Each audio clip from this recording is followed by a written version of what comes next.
welcome to the channel. Today, we're going to dive into a strategy that's as old as time, but is still one of the most powerful tools in the world of persuasion. It's called the Trojan Horse Method, a technique so subtle yet so effective you might not even realize it's happening until it's already done its work. The core of the Trojan Horse Method is simple.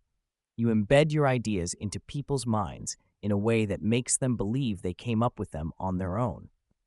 Now, you might be thinking, isn't that manipulation? Well, yes and no. It's not about tricking people into doing something they don't want to do. It's about guiding them toward a conclusion they didn't see coming, but that serves both your interest and theirs. Imagine having the ability to influence decisions without appearing to exert any pressure, to plant ideas so deeply that the other person believes they were the ones who planted it. That's what we're talking about today. This method isn't a gimmick or a quick fix. It's a sophisticated tool for anyone in business who wants to not just succeed, but to do so with finesse. We all know that in business, it's not just about what you say, but how you say it, when you say it, and this is key, what the other person thinks they're saying. So as we go through this, ask yourself, how many situations have you been in where you walked away thinking, I'm not sure how I ended up agreeing to that, but I'm happy I did? That's the Trojan horse in action, but not everyone understands the mechanics of it. Today, I'll break it down for you. Let me give you an example, one that's fresh in my mind from a few years ago. It was a meeting with a potential client, someone I knew had a lot of influence, but they were guarded. Now, at first glance, they seemed like they were going to be tough to convince, but here's where the Trojan horse came into play. Instead of making my pitch up front, I spent the first few minutes talking about the industry in general, talking about the challenges we were all facing. I didn't even touch on the product or service I was offering. I was simply planting seeds of doubt, not in their mind, but in the market's. It's like planting the idea that a storm is coming before anyone else has noticed the clouds. Once I had them looking at the problem, I subtly pointed toward a solution. It wasn't my solution at first, it was just a broader idea. But by the time we started discussing options, the solution they gravitated toward was mine. They weren't just sold on the idea, they thought it was their own idea all along. That's the beauty of the Trojan Horse Method. It's about planting ideas and letting them grow on their own terms. But let's not jump ahead. First, let's talk about why this works. Human psychology, as we know, is incredibly complex, but it's also predictable in many ways. People want to feel in control. They want to feel that they are the authors of their own decisions. In business, this translates into a need for autonomy. If they think you're giving them the answers, they'll resist. But if they think they found those answers themselves, they'll act without hesitation. That's what makes persuasion so powerful when done properly. It's not about force, it's about creating the illusion of self-discovery. The Trojan Horse Method isn't about being deceitful. It's about guiding someone's mind in a way that they'll never know you're guiding them. It's about dropping a breadcrumb trail, letting them follow it, and when they reach the end, it's exactly where you wanted them to go.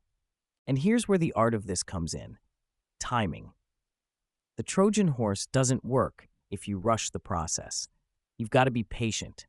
You have to wait for the right moment to introduce the idea, and when that moment comes, you have to do so with subtlety.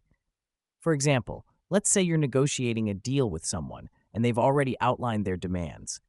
If you jump in too quickly with your own, you're going to hit resistance. But if you take their concerns and reframe them in a way that highlights the benefits of your offering, without directly saying it, then you've turned the tables.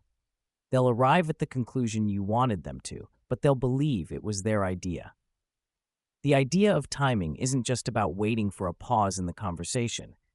It's about listening carefully to what's not being said. Pay attention to their body language, their tone, and the slight shifts in the way they express certain ideas.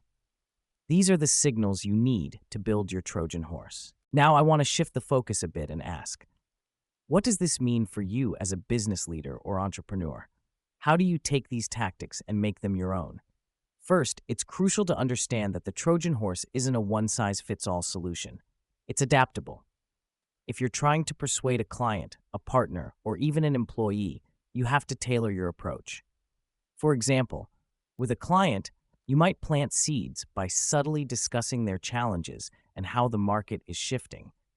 You might do this over the course of a few meetings without ever mentioning what you offer, but letting them see that they need something. Then, when the moment comes, you present your solution, not as an answer, but as the natural evolution of the conversation. With employees, it might look like empowering them to come up with ideas for improvement, guiding them to the conclusion that a new process will benefit the company, even though that process is something you've been working on for months. But here's where it gets even more interesting. The Trojan Horse Method isn't just about manipulating conversations to get the result you want. It's about understanding that every business interaction is an opportunity for influence. Every meeting, every phone call, every email, you can embed a small piece of your influence into each one. The real skill lies in how well you can do this without it feeling forced, without it feeling like a sales pitch or an agenda. If you've ever been in a situation where someone presented an idea so smoothly that you felt you had to act on it, but you weren't sure why, congratulations, you've already felt the power of the Trojan horse. The key takeaway here is you want to have that level of subtlety in your business dealings. And for those of you thinking this sounds manipulative, let me clear something up. It's not. You're not pulling strings behind the scenes. You're simply working with human nature. It's about creating scenarios where the other person feels that their own goals align with yours. In other words, when they succeed, you succeed. There's a level of emotional intelligence that comes into play here. You can't make someone believe an idea is theirs if you don't understand what they truly want, what drives them, and what their fears are. This isn't a strategy you can use blindly. It requires attention, patience, and a deep understanding of the people you're working with. I want to share a quick personal story, just to tie this back into the human element of all this. A few months ago, I was having a casual conversation with a colleague, just catching up, nothing formal. At some point, we talked about a problem in the industry, one I knew they were particularly invested in. I didn't push the issue. I just listened, gave a few insights, and then, in passing, mentioned a solution I had been thinking about. No big pitch. It wasn't until a week later, when they brought it up again, that I realized they'd been mulling it over. They reached out to me, wanting to discuss how we could implement that very solution I had casually mentioned. Now, that wasn't a grand moment of persuasion, but it was a perfect example of the Trojan Horse Method at work. Sometimes the best ideas come to people when they don't feel like they're being sold to. They come when they're allowed to think they've discovered it themselves. That's why we're here, to help you develop this kind of strategic clarity, emotional control, and tactical thinking. In the coming videos, we'll break down more strategies like this one, showing you how to use them in real-world situations. If you're enjoying this kind of insight and want to dive deeper into the art of advanced persuasion, hit that subscribe button. Trust me, you'll want to stay tuned for what's next. And remember, business is a game of strategy, not spectacle. If you play it right, you won't need to push. The game will come to you. Thanks for watching, and I'll see you in the next one.